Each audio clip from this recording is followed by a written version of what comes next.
ពិតប្រាប់ខ្លួនឯងខំកាត់ចិត្តព្រមបងទៅគ្មានហេតុផលផ្លូវអស់សង្ឃឹមគេចូលមកដល់គេជូតទឹកភ្នែកពីថ្ពាល់គេឲ្យអូនហានខ្លាកុំយំគេតែងប្រាប់អូនថាកុំយំមានគេម្នាក់ដែរនៅក្បែរមិនទៅណាបែបនេះឲ្យយើងស្គាល់ចិត្តគ្នា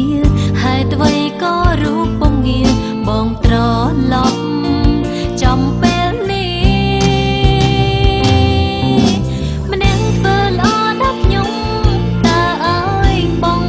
គេចោលយ៉ាងម៉េចឯម្នាក់ទៀតមិនភ្លេចស្នេហាមិនដែលសាបសូន្យខ្ញុំជាស្រីធម្មតាត្រូវរើសផ្លូវដើរមួយសម្រាប់ខ្លួន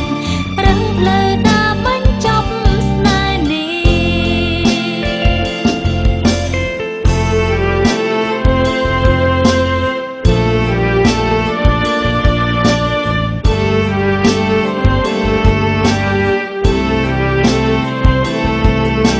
ផ្លូវដើរថ្ងៃនេះត្រូវសម្រេចចិត្តរវាងគេអូនអាណិតនិងបងអូនស្រឡាញ់កុំយំគេតែងប្រាប់អូនថាកុំយំ